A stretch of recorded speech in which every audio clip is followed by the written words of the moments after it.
Hello, everybody. Dr. Ben Edwards here. Welcome to another episode of You're the Cure. We've got a repeat guest, one of my favorites, one of my most referenced podcasts that I personally send people to, patients and physicians and nurse practitioners, healthcare providers, general public who call me or contact me. This book, How to End the Autism Epidemic, is well marked up. I was just looking back at it. It came out in 2018. I forget when our interview was, but shortly thereafter, it was pre-COVID. So y'all can go back on the website, go check out that interview. Today's focus, I wanted to bring JB back on to talk about more a personal perspective of his son, Jamie, who may come in and out of the background. JB just shared with me. But Jamie and his journey, and actually a book that Jamie, JB's son with autism, co-authored. And the book's name is, and someone borrowed it, that's why I don't have it to show you, but Underestimated, an Autism Miracle. You know, it's been so controversial lately with, of course, the measles outbreak and the vaccine topic, and Senator Kennedy coming out with his press conference a little while ago talking about autism, and we're going to get to the root of it, what's causing it, and we're going to release that in September. And I mean, this is just such an emotional and hot topic and so controversial and very, very on both sides of this argument, it gets so heated. And I thought we need to not only tone it down some and not look at the truth, but let's bring the humanity back to this, and especially the kids. I mean, the kids are affected by this process, this inflammation in the brain. And I do want to say real quick to mainly to practitioners, I think it's 11, I just went and counted 11 different studies that JB quotes in this original book, How to End the Autism Epidemic, on basically how does aluminum and other things from a muscle injected through a needle get to the brain and cause any kind of neuroinflammation or disruption of neurologic function. And these scientists have been working on this and laid it out so beautifully in the book. But the quote, I don't have it in front of me, but it takes 17 years for a medical doctor to change his mind and change the way he practices in the establishment in general. 17 years. Well, that's a whole lot of kids and a whole lot of families that get affected in that time. So I want to put the spotlight on this miracle story that JB and Jamie talked about in the book and let him share from his heart that journey. So JB, welcome to the show. Thank you for coming back on with us today. Thank you. I'm thrilled to be here, Ben. I really appreciate you taking the time and allowing me to have the opportunity to address your viewership and your platform. So thank you. You're welcome. I told you I wasn't going to riff off topic, but I just want to start with something really simple for people. Really simple, because it drives me crazy how complicated and controversial this topic has become for so many. I want to remind people that it was controversial to say that cigarettes caused lung cancer, even though you're sitting there watching somebody inhale acrid smoke into their lungs, right? Yeah. Most of us today find that to be a relatively self-evident correlation. But you don't realize that for 40 years, it was fought tooth and nail, and many people didn't believe there was any problem, right? So let's remember that. And then I'm just going to appeal to the logical people who are watching this show. It's 3 really simple points that I want to make, and then we can talk about the humanity, and I'm really looking forward to that. But because the controversy has kind of re-erupted with Bobby's press conference, 3 things. Number 1, there is massively more autism in the world than there used to be. And I was born in 1969. I'm 55 years old. I was a military brat, so I actually lived overseas quite a bit of my childhood. But I was in 5th and 6th grade, I was in Northern Virginia. And in my junior year, I was in Northern Virginia. And going back to my elementary school in 5th and 6th grade in Reston, Virginia, that was relatively large, there wasn't one kid who looked like my son. And the first kid that I met with autism was my son. Anybody who doesn't think that the numbers are up massively is being lied to or has forgotten their own history. Okay. So the first thing that we know, and by the way, in my book, as you know, I meticulously go through all the studies, many of which Bobby cited, by the way. Bobby utilized my book it was just an efficient way for him to grab all the science in the area of, the number of people with autism. So the number's up massively, and there has to be an explanation for that. There simply has to be an explanation. And it's often the most obvious and simple explanation. So why are all these people getting lung cancer? Oh, they all happen to be smokers. Oh, what do you know, right? Yeah. So vaccines are the most biologically plausible reason. They just are. In fact, here's the really simple explanation for what causes autism. It's immune activation events in the brains of developing babies. That's what causes it. Okay, now, how does the immune activation event happen? Think of it as a flare-up of the immune system in the brain, right? It has its own immune system up there. You know this stuff way better than I do. Well, go into ChatGPT and ask AI if a vaccine can cause an immune activation event. You know what it's going to tell you? That's what it's designed to do. It's kind of like the Wuhan virology lab. Like, did it really take us that long to connect the dots? It's a wonderful Jon Stewart comedy where he goes through this, right? And I'm more right than left. He's more left than right, but we're both logic based, So my second point is, it is by far the most biologically plausible and obvious explanation. It's not the only one, and I've met unvaccinated kids with autism. But if you accept, which I do as fact, that you have to have an immune activation event to cause autism, then vaccines are the no-brainer obvious trigger. And by the way, the number of them in total volume has gone up dramatically. We all know that. What we forget to mention is that the immunization rate has also gone up dramatically. Not only did you have way more vaccines when I was a kid in the 80s, but the immunization rates were in the 50 and 60% range for each of the vaccines. This is all fact. So you combine those two, it's more of a exponential punch or a geometric punch than just an additive punch, right?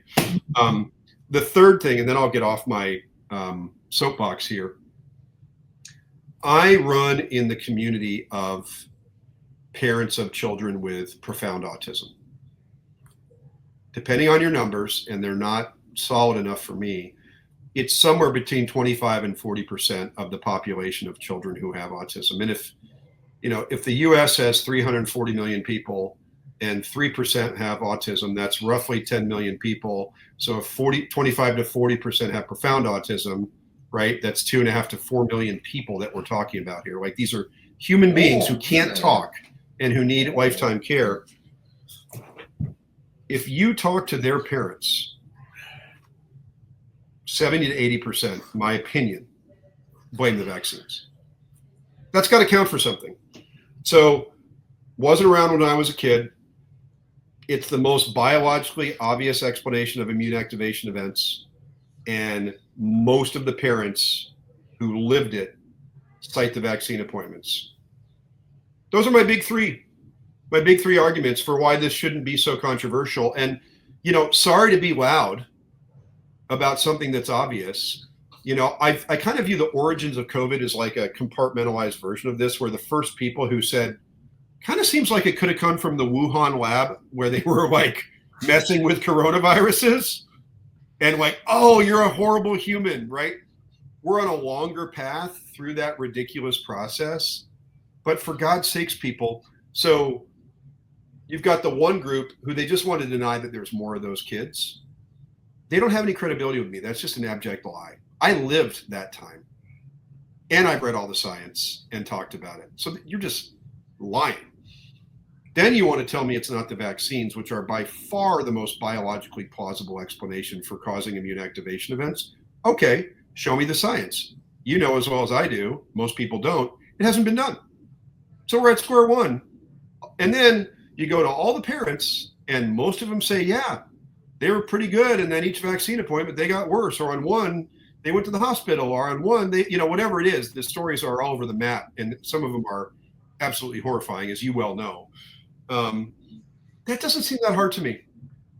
Yeah, that's very, very logical. I think those are three good points for people to consider. And if you're logic based, it makes sense. Yeah, people have a very hard time arguing with me. You know, I went to Stanford. A lot of my fraternity brothers are doctors, and they're guys that I love and know really well, and they respect me and they know I'm not crazy. And I've gotten all of them to concede that I'm probably right, because they just listen to the facts rather than, you know, what they're seeing in the press.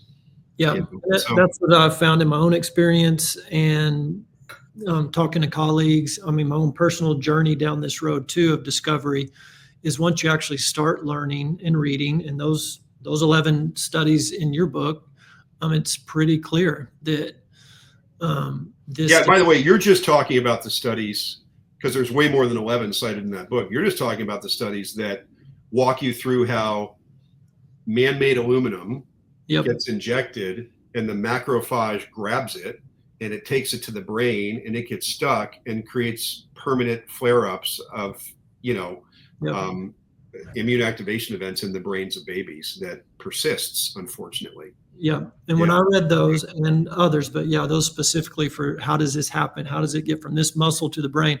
Yeah. It's just real logical and science based. So yeah, and by the way, some of the scientists who I cite in that particular chapter that you're speaking about that explains the biological mechanisms, several of those scientists have read my book, read that chapter, and given me the seal of approval. Like, yeah, that's pretty much what we think. So like, we have these brilliant scientists who know this stuff cold, who are kind of sitting out there. I just pray to God that the NIH calls and gives them grants and helps them do more, you know, allows them to do more work.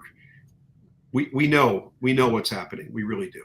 yeah. So, Well, and kind of what gets me, a lot of things kind of get me a little bit perturbed, but one of the quotes, I forget which chapter, but it's Dr. Kelly, Dr. Richard Kelly, I believe, but he basically said, yes, in this particular case, I believe the vaccines cause autism because of the mitochondrial dysfunction in Yates, the 11-month-old. I quote that all the time. And so just even that right there, that we should be so far past the question of can it and does it, like that should have been years ago, because there's so much more we need to discover and look into and research to help. And that's what we're going to talk the majority about today is we thought these kids were cognitively just not there. And therefore we're talking to them like they're dumb 2-year-olds. Yeah. Whoa, they're brilliant. We're going to get into that. Yes.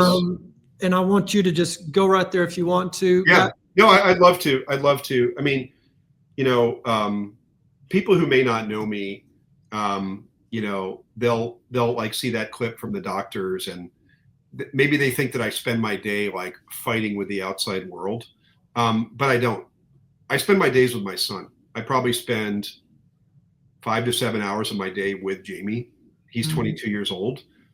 He's definitely my best friend. Right after this interview, we're going to put our ruck packs on and go for our daily hike. We do a 90-minute hike every day. I carry 40 pounds. Jamie carries 25, you know, and we rip it up. We tandem bike most days together. My wife does Excellus with him, which is his high school. I do that with him as well. And the most important thing in my life is that Jamie has a life filled with joy. Yeah. That's really my singular priority. I would get rid of everything else. I have 2 other wonderful children who are neurotypical. One is 18 and one is 25. They're equally important to me. Of course, I'm a very proud parent of three great kids, happily married. And Jamie having joy in his life is the only thing that matters to me. I'm blessed with a great family. I'm blessed with a large and loyal group of friends who I know and love deeply, and vice versa, both from high school and college, really. And when I go out, the only thing that matters to me is that Jamie has lived joyfully and will continue to do so. And I use that as my guiding light for kind of everything that I spend my time on. And the exposure to spelling, and not just spelling, and for those who don't know, that non-speakers can learn how with a letter board to spell out words, and then they move to a keyboard and beyond. Spelling has had a more profound impact on me, most importantly on my son and my whole family, than anything else that's ever happened to us. Wow. And I approached it very skeptically when I first heard that this was really happening. So there's been rumors about spelling, and then there's been a few videos over the years. Like, I'm not the innovator here at all, but it was kind of I'm kind of in the biomed community of autism parents, right? Who think that there's cause and you can do nutrition to fix it and everything else. And so I'd say we viewed therapy skeptically in general, but then I'd seen some videos about the spelling therapy, and it just looked really complicated, and I wasn't sure the kid was doing it. And I just was kind of like, I don't know. And it took a biomed mom who'd had a great experience, and it's in the book. She called me and told me that's all very true. For me to open my mind to the possibility of this truth. And the most intense part of it, the craziest part of it, is that the fundamental belief before you can get started in spelling is to accept that these children are intellectually present and available to you, that they are at or above your and my intellect, right? Mm-hmm. That they are capable, that they understand everything that's going on in their world. And as much as Jamie was my best friend and I spent a ton of time with him before spelling, I didn't believe that. Well, and maybe let's start there. And I want to even go way back. For those who didn't hear the first interview, guys, I do encourage you to go listen to that. But set that stage up. Well, even back to the day he was born, and just the joy and the expectation of this life with your son. And then, we got to keep it maybe a little short version of it, but kind of what happened and mentally for you and your wife, and emotionally where that sent you, and the expectation, maybe what doctors told you or what the internet told you of what you would expect from Jamie for the rest of his life. So kind of set that stage before the spelling. Yeah. You don't know unless you live it. And, we already had an older son who was neurotypical. So when Jamie was born, we were joyful, right? 2 dudes, everything that goes along with that, the beautiful imagery of brothers and everything else. And it took our nanny when Jamie was about 9 months old saying to us, I don't think something's wrong, and you don't want to hear that. You don't want to hear that. He was starting to perseverate and do funny things. And he was always sick, and, eczema, and, he developed eczema and stopped being able to sleep right after his 2-month appointment, and we didn't really see cause and effect. All the dates lined up when we went back and looked, like, when did that happen? Oh, it was like the day after the appointment, like we kind of pieced it all together. And before Jamie was 2, he was diagnosed with full-blown autism or severe autism or whatever it is. And it was absolutely devastating, man.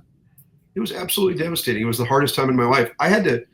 When he got diagnosed, I was running a company that I'd founded, very intense job.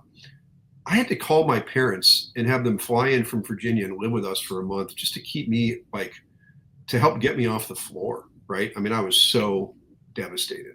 And there's our older son.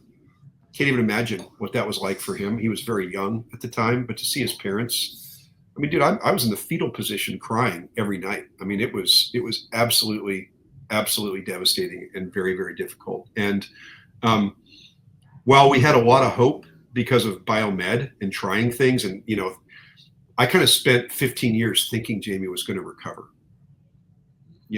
and that's a lot of hope to expend in the world and not get payback for. It's a lot of hope, a lot of money, a lot of time, a lot of praying, a lot of everything to sort of be wet down. What got you even to that point, as opposed to just, autism and, do the standard?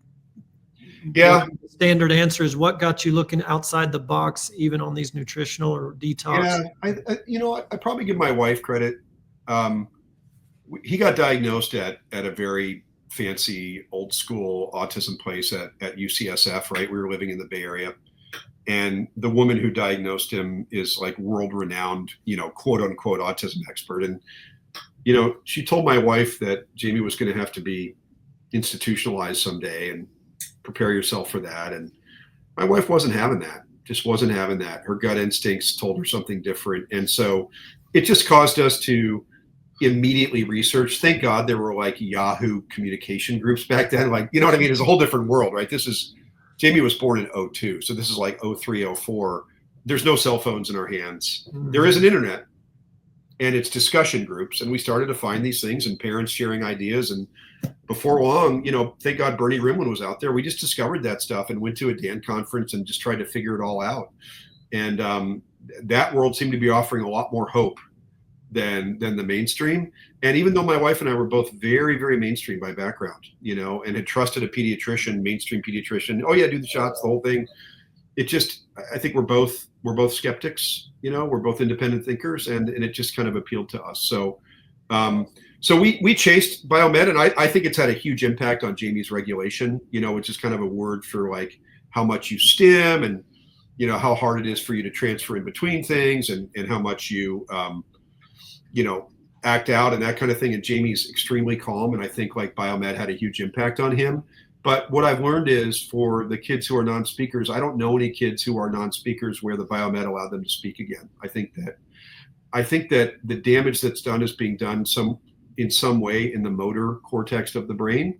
And if that gets shot, speech is such a complex motor organization challenge that biomed alone isn't going to bring that back, has been my general experience. So it was an excruciating journey.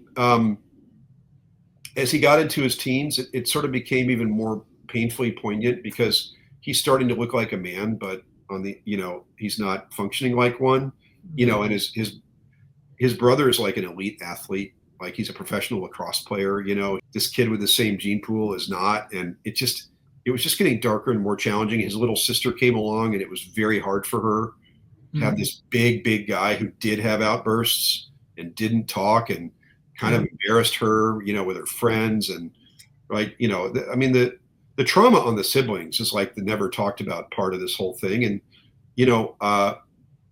like we did our best, right? But like, of course my kids are carrying, scars and challenges, my other two from Jamie. And, we're a family who insists on doing everything together. We never would isolate Jamie or let him not be a part of things. That has its own set of, so like we're on the plane to Hawaii, and Jamie's flipping out and like those experiences happen. Yeah. Right. And we prefer that to any other, like Jamie's always been integrated in our family, but my other two kids, there's probably been times where they're like, yeah, I could afford a trip without, some of this drama, but that was never going to happen in our case, just the way we felt about our family. So as he was hitting his teens, I was finding more and more reasons to feel dark about the future, quite frankly. And that's tough, man. That's tough. I mean, for any parent, you can appreciate. I mean, we're kind of as happy as our least happy kid, and this was a very dark time for us. And he was in a non-speaking autism school where this is Jamie right now saying hello to me as he walks by. You can go, buddy. It's okay. He likes to listen sometimes when I'm on podcasts. He was in an autism school, and he was really starting to act out more at school. And it was interesting. He would act out, which basically means he would throw some kind of fit where either self-injury, usually not others, and just really loud and aggressive. And we kind of had a rule with the school that if he had one of these incidents, I would come and pick him up. Right. Well, every time I came and picked him up, then he was totally fine. like perfectly fine. I come to find out later, there were triggers. They would say really rude things to him. They would be dismissive of him. They would treat him like he was stupid. That was his way of being pissed off. Yeah. He didn't want to be there. They were hurting his feelings and making him feel marginalized. And he wasn't happy about that, and he couldn't tell anybody. So the darkness was starting to overtake my life in terms of Jamie's prospects for the future. And, I've probably become a lot more religious in the last 5 or 6 years. I didn't really grow up with a lot of religion, but I don't really know what else to attribute all this to, because I used to kind of get pissed at God. Like, I'm really trying. I'm raising the flag. I'm putting myself out in public. I'm writing books, right? Can you throw me a bone? You know what I mean? Can I get a little break? You know what I want? I just want my boy. Like, can you help me? And I just didn't feel like God and I were communing, you know what I mean? Yep. Like maybe he wasn't seeing, you know how it is. And Yep. and then this woman, mother, Honey Rinicella, who's a well-known biomed mom and leader and activist, she calls me because she'd had this amazing experience with spelling with her son Vince. And Honey was one of my people, right? And the more she took me through it and the more she shared what Vince was saying and all the things he was spelling, I was still like, well, that's so awesome that it's worked for Vince. And I believe that it has. And share real quick specifically, how did she notify you of that? Didn't she screenshot some sentences that he actually typed out? Yeah, she did. So I was at like my daughter's basketball practice with and like we're like in that deep text exchange where I'm still skeptical, but she's like, JB, I just really think. And then she starts sending me screenshots of things Vince has written. And I'm like, please confirm, was this written by your son, the non-speaker? You know, like I don't believe it. And then I don't know why I did this, but I get home same night and I video Jamie, right? Just Jamie kind of hanging out. I'm like, this is my son, honey. And she's like, he can do it. And I don't know, it was coming up on Christmas time. And I was feeling some darkness. And then I discovered that the place that is sort of the epicenter of where spelling to communicate was invented is 10 minutes from my parents' house. Are you ready to take control of your health together? You're not alone. Dr. Ben, as well as a mission-driven team here at Veritas, created this online wellness membership because so many are suffering. We want to help more people by sharing the truth that we believe will change lives. Veritas Wellness Membership is more than just a wellness program. It's a movement designed to empower you with truth, practical tools, and a support community at a price that's accessible for everyone. One membership covering your entire household. Upon signing up, you gain access to life-changing educational resources, expert-led webinars, live movement classes and exercise series, community groups and wellness initiatives, interactive classes, as well as exclusive discounts on supplements and advanced lab testing. We also offer complimentary, unlimited peace consults, a space for you to go deeper, discover who you were created to be, and explore how stress contributes to disease. We believe in getting to the root cause and understanding why what we believe truly matters. Our team of wellness navigators are here to guide you every step of the way. So whether you're just starting your wellness journey or ready to go deeper, there's something here for you. So jump in today.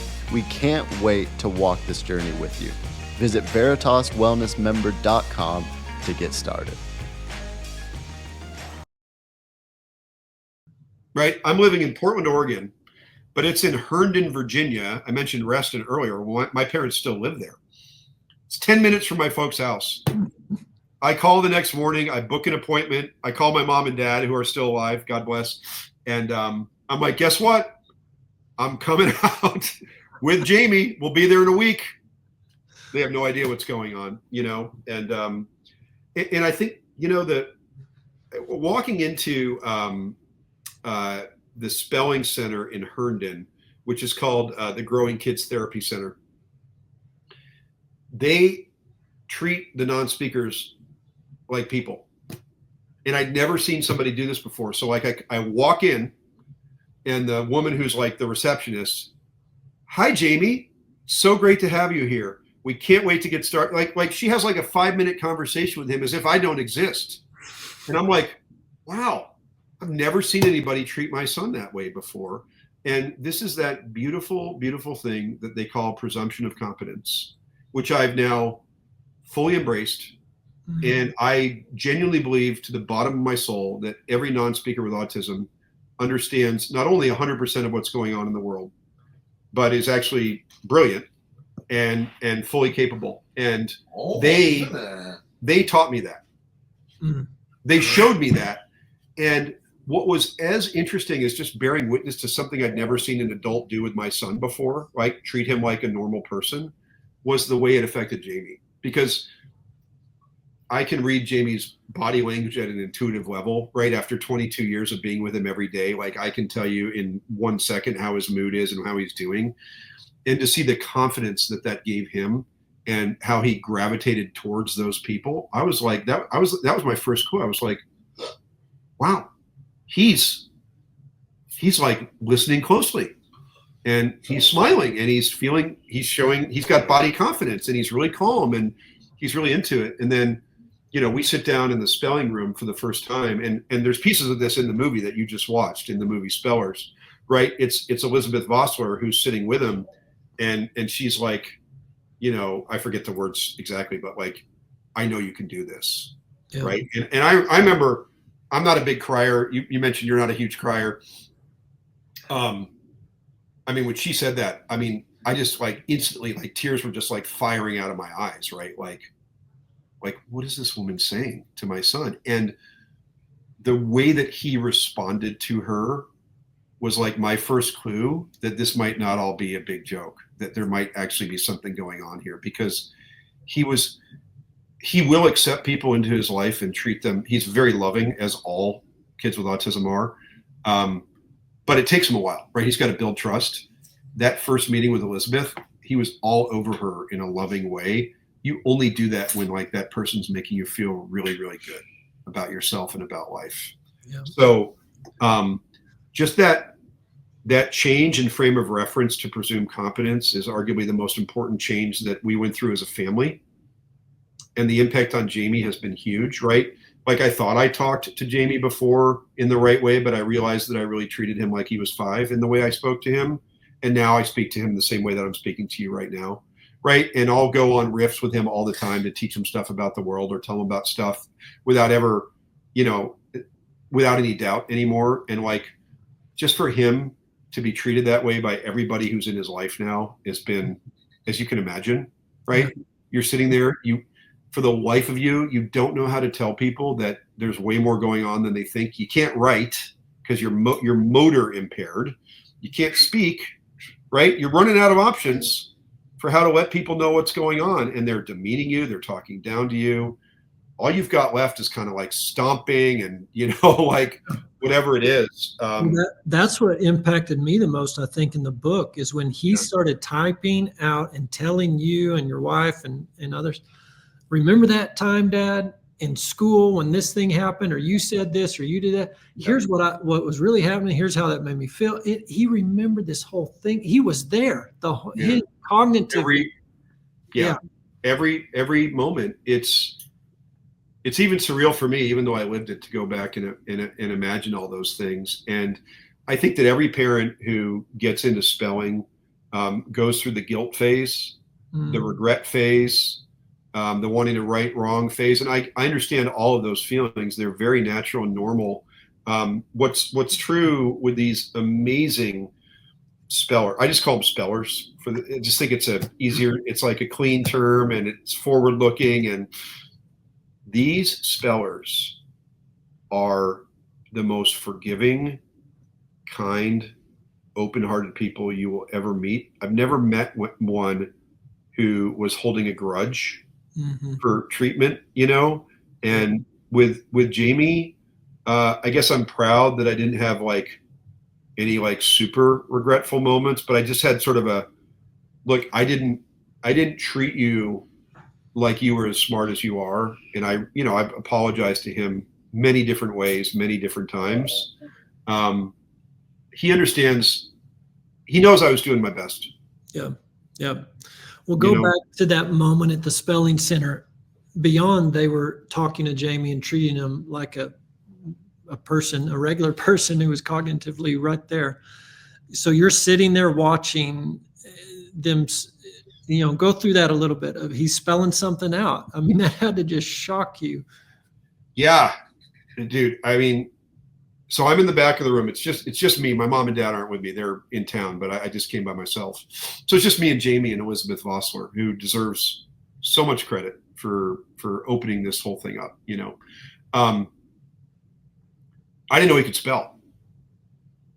And she started having him just learn how to do the method, poke letters. I was even impressed with that. And then right at the end, she asked him what the antonym of herbivore is. So they read these lessons. They're like 2 or 3 page lessons that are based on a topic. You can find these anywhere now, these spelling lessons. They use them as a way to practice spelling. So they'll be reading about the Roman Empire, right? And then they'll be like, spell Julius Caesar or whatever, like, so they integrate. So that's how they teach spelling. And so she was doing a lesson on plants with Jamie, and they have all these different nomenclature for the methodology. So they'll say, he spelled a known word. Well, that means it was in the lesson. It was spelled out to him and he was just asked to repeat it, right? And then there's higher levels, right, within the lessons, and they have them color-coded as you get more and more sophisticated as a speller. So the most sophisticated speller, they'll ask them what they call an open-ended question, or an open question that just requires any kind of answer, right? It's not a rote answer. It's like, hey, what do you think about the Roman Empire, right? That kind of a thing. So she asked him a question that wasn't in the lesson. It was, what's the antonym of herbivore? And he spelled carnivore. And I'm like, carnivore wasn't in that lesson, right? And I just remember texting my wife like through the tears, like, he just bleeping spelled carnivore, but it wasn't in the bleeping lesson. There's something here. There is something here. Like I came in skeptical, open but skeptical. Honey made me be open, but I still doubted Jamie could pull it off, right? That was like, that took us to the other side. And then I just have to jump ahead a little bit because it was so magical. My father is a very important person in my life. I'm very close with my dad. I talk to him just about every day. He's 85, but he's an amazing dude, and he always had my back, and just a great father. He set a great example for me in a lot of ways as a dad. And my kids feel the same way, right? He always has their back, and he'll show up for anything if you ask him to. So after Elizabeth really kicked us off back in Virginia, my wife Lisa and I went away and practiced for 6 weeks. Just everything Elizabeth had told us to do. The one thing we can do, we will get after it, right? We will put in the time. So we get after it, and we go to Hawaii. We practice when we're there over Christmas break, etc. And then we find a spelling teacher who just happens to be way closer to home for us because we're on the West Coast. Her name's Dawn Marie, and she's down in San Diego. And as you know, she's in the movie. We get to her, and like by the end of this, we go for like 2 weeks. And by the end of the first week, I call my dad and I'm like, you need to come out here. You need to bear witness to what's happening right now. So he does. He gets on a plane from Virginia, comes to San Diego to hang out with me and Jamie. And Jamie's getting better and better at spelling. He still hasn't. There's this moment that every parent has when your kid becomes open that no one will ever forget, right? It's like your kid walking, but probably better, honestly. And my dad's sitting in the room with me, shoulder to shoulder, when Jamie breaks open. And he breaks open on, I can't remember the words exactly anymore. They're in the book. But Dawn Marie's from Boston, and she's an insufferable Red Sox fan. And my family's from New York, and I'm an insufferable Yankee fan. So that's always been a rift between us. And she put Jamie through this horrible story on the Red Sox when they were down 3-1 to the Yankees, and they came back and ended up going on to win the World Series, right? And she basically asked him a question of kind of what he thought of this whole story. And like, so his first open answer was basically, God, I can't remember the exact words right now, but it basically was, we Handleys are Yankee fans. And my father is sitting there, and I am sitting there. My dad from Scarsdale, New York, originally. That's where my dad's from. And we're both weeping like babies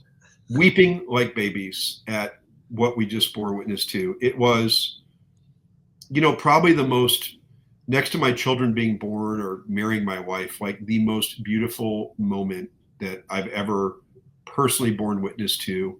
And the load that came off my shoulders that day for Jamie's outcome, and all the implications of what I had just witnessed, I've never let go of that since that day.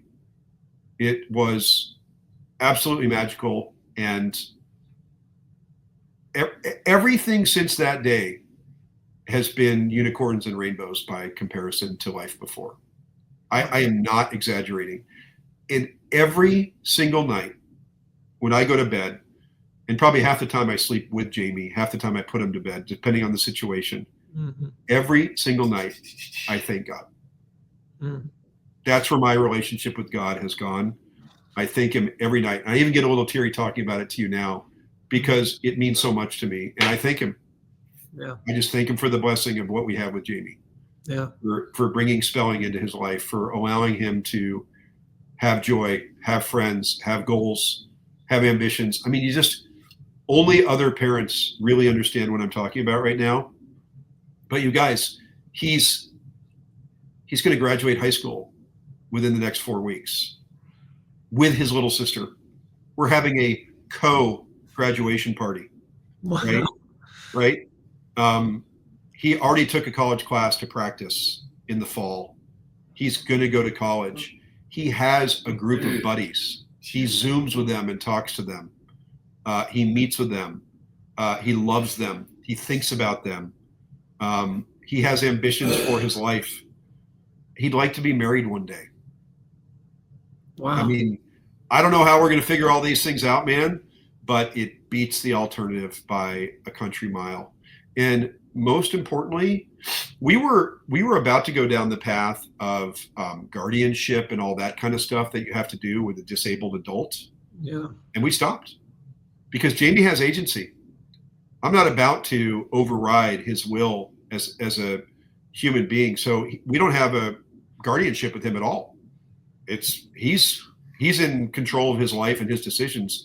And that's just the way we like it. And so the change to my mental health, my wife's mental health, my outlook on the future, it's indescribable. And whatever I have doesn't even compare to Jamie, right? Like I have a good life, you know.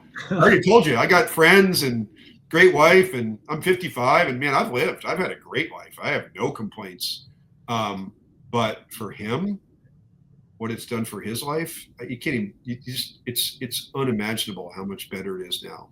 And every day I know confidently that Jamie's going to tell me what he wants to do. Yeah. That's all you want, right? Yeah. For your children. Yeah. Yeah. So it's been magical and beautiful, and everything people think it is. And like, all I can tell you is that book that we wrote and that movie that we made, like, that's just the truth. Yeah. That's just the truth, you know? So, and by the way, can I just say, I'm sorry to riff on this a little bit. There are still doubters out there, Ben. Yeah. There is actually controversy about this topic. I do want to talk about that because that's come up. Well, first I want to say, how long ago was this? How long has Jamie been spelling? He's been a fluid speller since early 2020. Okay. So almost 5 years, or 5 years. Yeah. Yeah. Yeah. It happened right before lockdown. Wow. So yeah, it's been 5 years now. So describe kind of in just the autism community, because obviously you were deep in that and the biomed and trying to help Jamie and exploring and going to conferences and all this. And then Honey drops this bomb on you, you go with it. Has this exploded in that community in these last 4.5 years, or more and more? What percentage of these profoundly autistic non-speakers, is it just on fire and everyone's in agreement and going forward, or is there some? Yeah. So it's absolutely exploded. I have to be honest. So many parents reach out to me when their kids become open because they want to thank me and Jamie. You know, it was probably the book or the movie that gave them the push. I kind of have to pretend to be like shocked and excited again. Like, I've heard the story so many times. Like, I really do think the hit rate is like 100% if you dedicate yourself to it. Yeah. So if you're listening to this and you have a non-speaker with autism and you're wondering if it will work for them, the answer is yes. So, I mean, I'm pretty close with Dawn Marie. I mean, like, her practice has exploded. Mm. To put it mildly, she was one woman in a little office. Now she's in a 40,000 square foot building. Wow. So Yeah. where's the skepticism, pushback, yeah.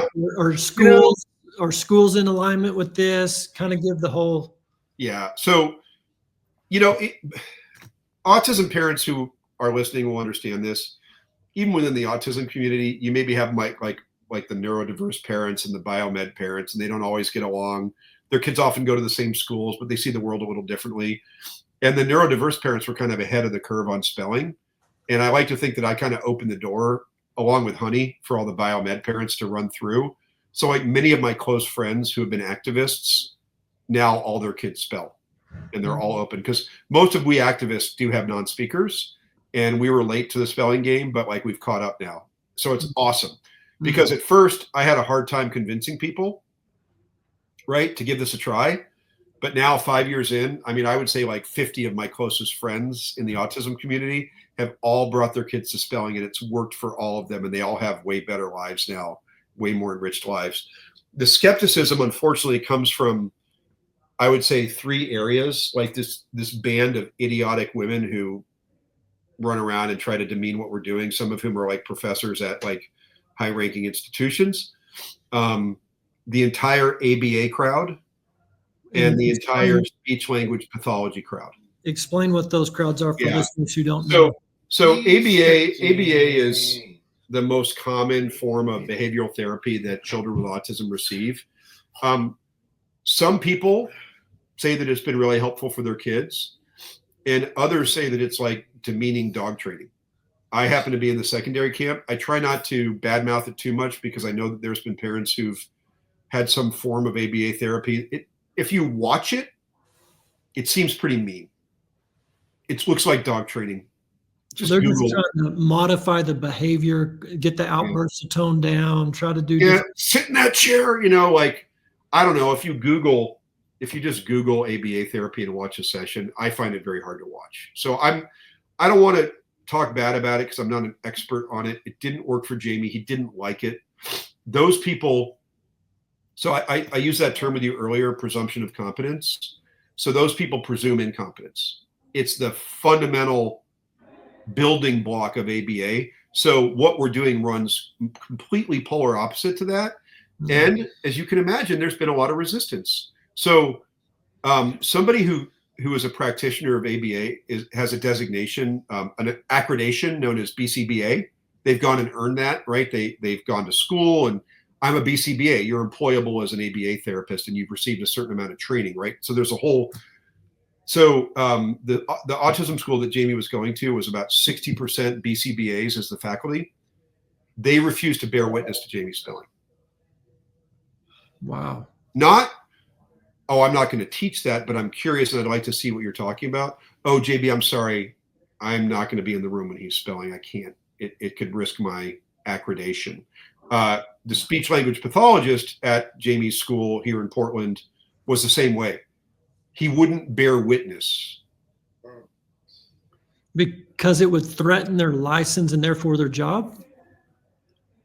It wouldn't threaten their job, because they were employed at an autism school where the owner of the autism school was embracing spelling, but she couldn't get 60% of her faculty to even acknowledge what Jamie was doing. We were able to, there was one teacher at his autism school who was not a BCBA, who was open-minded, and she allowed Jamie to come into a classroom and use his letterboard to communicate with a bunch of other kids who spoke. But the problem was the teachers in the hallways were so hostile to what was happening with Jamie, and he can pick up on all that vibe. And when the idea was floated that Jamie could use the letterboard freely between classrooms, 60% of the school threatened to resign. Oh my word. That's how bad it is. And it remains that bad. It remains that bad. And you saw the movie. Yeah. And we purposefully arced Jamie's spelling over time. So if you think about it, you saw me holding a laminate early on, right? Yep. By the end, what did you see? You saw Jamie sitting in a chair with a mounted board. Yep. Okay. Nobody's touching anything. By the way, today he types on a normal keyboard like you and me. That's old footage. Like I'm well past that. And the American Speech Language Pathology Association says that a mounted board, when someone communicates off a mounted device, that's reliable communication. It's sort of been deemed reliable, right? All the noise is because things are held by others, right? And so there's some kind of ventriloquism going on here. We're just not sure what. So he's now on a mounted board. So he's meeting the standard that every mainstream speech, language, hearing group says is appropriate communication. And my whole argument to these idiots is he needed the board held to get to this point. He can tell you that. Do you not understand the notion of a training wheel, right?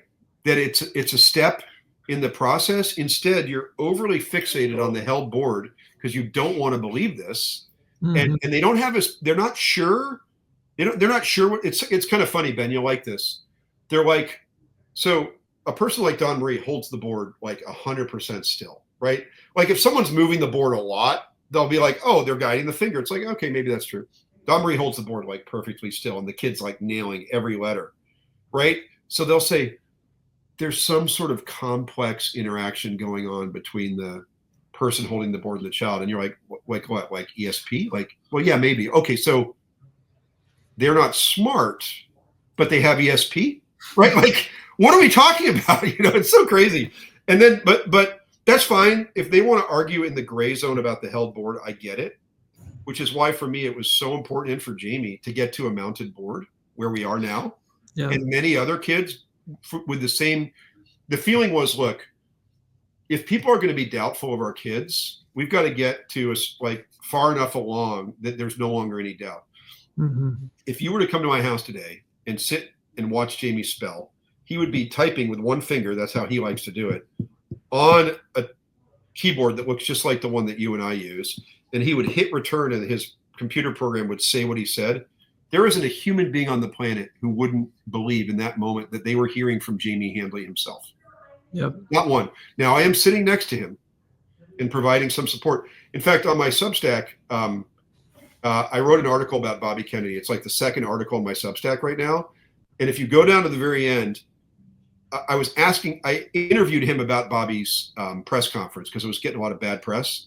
And so at the very end of my interview, I was like, oh, I should be recording this. So I clicked my phone on and recorded him spelling. I actually mounted the board so people could see it, but it's still mounted, right? I recorded him spelling like the final thing he said. It's like anybody with a brain would acknowledge that this is the children saying it. So we're still fighting that fight, very much so. And those governing bodies that I've mentioned, they haven't moved one iota. So there are parents all over the country right now who had a kid in an autism school or a special needs school or even a public school or whatever, and then the kid learned how to spell and then they get ostracized from that school because BCBAs and SLPs whisper that this isn't real. We can't rely on this. I don't know what's going on, but they're hurting the child. It's crazy, dude, but it really does happen. So where's the money play into this? When something's this crazy, usually it's follow the money. Is there the ABA industry is multi-billions, right? And so like ABA therapy is the only approved therapy in California for kids with autism. So it probably costs $40,000 a year to be an ABA therapy. It's all paid for by the state. Well, that $40,000 flows through to the ABA industry. So they have a ton to lose. And spelling flies in the face of all their fundamental beliefs about these kids. Yeah. Well, we were so wrong. We've been so wrong about so many things. And boy, did we get it wrong here. So, I mean, in a nutshell, and for those that, I know we've gone through the whole interview now, but to boil it down, these kiddos there's a neuroinflammatory process, an immune related, boom. Something happens in the brain, but what happens specifically, it's a motor function disruption, not a cognitive intelligence function disruption. Right. Yeah. So the first part of what you said, I think is unequivocal fact that these immune activation events are happening, right? And there's a lot of science to support that. The second part of what you said, which is that the disability appears to be motor driven rather than cognitively driven.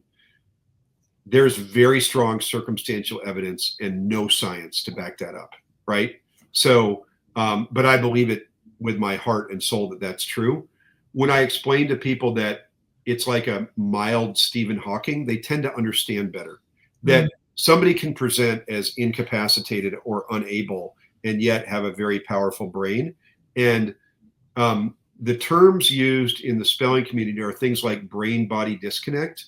And one of the things that most people don't understand about autism is that, at least I've now started to define autism as profound autism to be distinctive from people on Twitter who go to college who claim to have autism. So Jamie has profound autism. So he's in that 25 to 40% camp. That's the only camp that I know anything about. Anybody else with the label, I don't know what caused it. I don't know what their disability is like. I don't know what it's like to be their parent, but I do understand very much what it's like to be in this camp.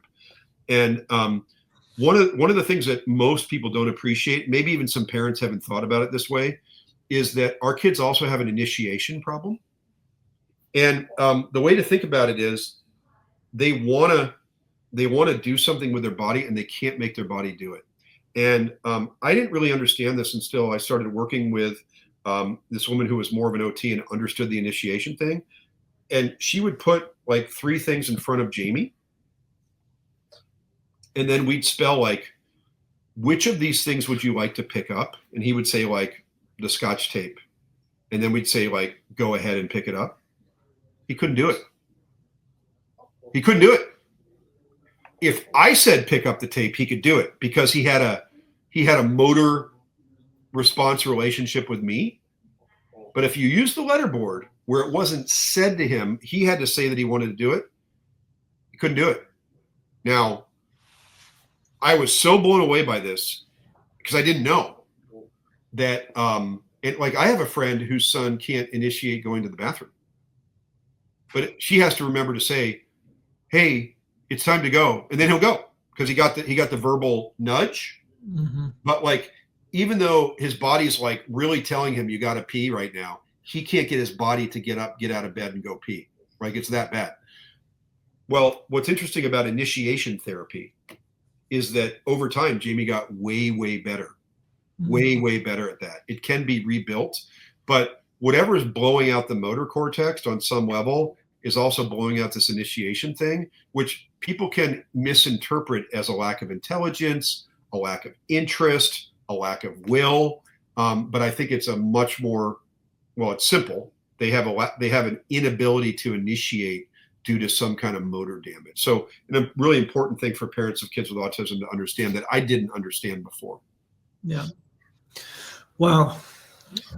Just amazing. Absolutely incredible. And so heartwarming, uplifting. Guys, get the book Underestimated, the movie Spellers. It's on YouTube. JB, you mentioned your Substack, and we have a few minutes left. I was so happy the other day to read on your Substack. I've been saying for a little while, trying to be a peacemaker, trying to be a dot connector, trying to bring people together and in this whole medical craziness since COVID, really. But I've been saying for a few years now, it's going to start with confession. We need to just confess when we get it wrong, when we mess up. Let's just admit to it. And what tickled me on your Substack is you got some AI, which I need to use AI, I guess. Everyone's using them. I'm behind the times, but you got AI to confess. Could you believe that? It was amazing. Anybody could do what I did. So here's the trick, Ben. It's really simple. People like to say that it's been asked and answered, vaccines don't cause autism. They love to say that. Everybody's seen my interaction with Travis Stork on The Doctors, right? It just went viral again on Twitter. So funny. I wish I still looked that way. It was 16 years ago. But it was the same argument. He set me off because he flippantly said, well, vaccines are really the one thing we have looked at. Well, that's a lie. And I did not appreciate that he was up there flippantly saying that. And you hear my response to him, which is like, I basically said that is such a bogus argument. I'm so sick of doctors who haven't done the research, who haven't read the studies, who falsely reassure parents, right? That drives me bananas. And AI does the same thing, because what happens is it's a layering system, right? So when you ask them the first question, they scrape the narratives. Oh no, it's been heavily studied. Oh, really? And so what I asked AI was, you know, have they studied the hepatitis B vaccine and its relationship to autism? Because I know they haven't. Right? Oh, yes, and this and that, and like it gave me the whole. And then I start digging down. Oh, can you please cite the study that was hepatitis B? And then they cite one. Okay, I just looked at that study. It doesn't say anything about hepatitis B. Oh, you're right. And then it corrects itself. And by the end, it's like begging my forgiveness. Yes. That was what tickled me so much, is he was acting like I'm saying a human should act, be apologetic, be sympathetic, and he was basically begging you to please forgive him. Yeah, and you could go. I did that on Claude. I happen to like Claude best of all the AIs. Doesn't mean I'm right, but you could copy and paste my questions on Claude, and you would have the same experience. What annoys me is that Claude doesn't learn. I didn't include it in the article, but at the very end, I asked him. I said, now that you've been educated on this topic, will this become part of your history, so that when other people ask you the question, you don't give them false information? And Claude admitted, no, not necessarily. So I think you could, if you set up a Claude account, which would take you like a minute, and just only dropped in my questions, I'd be fascinated to see if you got the exact same replies or not. But it's a reminder that they have whitewashed this topic to no end, but they have no substance. Yep. The facts are what they are. They haven't done the research. Bobby Kennedy knows this. I know this. A lot of people know this. They keep saying it, like when Cassidy, the senator, so Bobby was, getting confirmed, but we had this Republican senator from Kentucky who's a doctor, thought he knew something, and he's up there just absolutely spouting BS. And that was one of his main points. It's been asked and answered. I was like, God, give me 20 minutes with Senator Cassidy. You know what I mean? Just to educate him. Senator Cassidy, what are you basing that comment on? Yeah. Don't base it on what the CDC said, because they're literally all just lying. They haven't done the work. And so AI, I love what a tool it can be for showing what we're talking about. I've started to drop my articles into AI to have them evaluate them. I did this long article on Zimmerman and Kelly. It's really a takeoff from the book, because what I was trying to make the point that a lot of the information is actually in the vaccine court, because so much was litigated there, right, about causation. And so my article laid that all out. And so I dropped my article into AI to ask what it thought. Was my logic train solid? It's really fun in that way, right? Because it gets past all the talking points of the bad guys and focus. I like to believe that I'm a logical truth teller. I really just want to know the truth. Yep. I'm not a partisan in this way. I'm not trying to sell anything. I mean, I sell books. I've made about 10 grand in book commissions in my entire life. So, you can decide if that means I'm profiting from the books or not. I happen to donate it all, by the way, but that's beside the point. But so I like to think that I really just want to know the truth, whatever it is. Well, you've really, really helped me find the facts, find the science, and find the truth. And we'll continue to help others find that truth too. I appreciate you and all you're doing. I know it's not easy taking some heat sometimes, but what's the best way for people to follow you? I keep saying Substack. Is that the best place to go? Yeah, that's kind of become my venue of choice to communicate with the outside world. I don't have a Twitter account. I don't have a Facebook account. I don't want any of those. And I enjoy that on Substack. I can put an essay out that takes 2 hours to read and an essay out that takes 5 minutes to read, and people can decide how they want to dive in. So that's by far my favorite way to communicate. So yeah, you can follow me on Substack. You can watch Spellers on YouTube. We've made that free for the world to watch. And you can obviously read the book that I wrote with Jamie called Underestimated, or my original book, which still has legs. Yeah. I still think it does, for sure. Here it is, guys. How to End the Autism Epidemic, and it's amazing. I'm proud of that book. It's everything that I knew at the time. I've had, I talked about my doctor buddies earlier, they all read it, and one of them's a neurologist, one of them's a cardiologist, this is not their area of expertise, but they all came back and said, yeah, there's really something here. There's really something here. There's nothing you've said that's all that controversial, honestly. So Yeah. Well, I pray it'll be just like the cigarettes. Doctors used to sit there and recommend Camels. The doctor recommended brand, and now, obviously we're not there anymore. So I honestly think we'll look back on this time with a little bit of embarrassment. We were giving kids a substance that is known to cause brain damage, and then we were shocked when a bunch more kids had brain damage. I mean, I really do think it's going to be that kind of sad. Like we used to bathe people in mercury, we used to bloodlet, like on and on and on of all the mistakes that have been made. It's just that when you're in the middle of it, it's harder to see, because the other side has perfected the most important technique to fight these things off is the introduction of doubt. Yeah. Doubt is the kernel that keeps these fires going when it's so obvious. And they mastered it with tobacco. They mastered it. Doubt after doubt after doubt. They extended that thing by 40 years beyond how long it should have taken to figure out that, inhaling tar into your lungs and lung cancer might be related. Yeah. Well, we'll pray it's not 40 years for this. J.B. Handley, thank you so much for joining us today. Everybody check out J.B. Handley on Substack. Get the books. Check out Spellers on YouTube. J.B., love having you. Hope you come back someday. Awesome. Thanks for having me. Appreciate it. Everybody, I'm Dr. Ben Edwards. This episode of You're the Cure will be on all the podcast places and on our website, veritaswellnessmember.com. So check it out there. We'll see you next week. We'll be back with another great show. Bye-bye.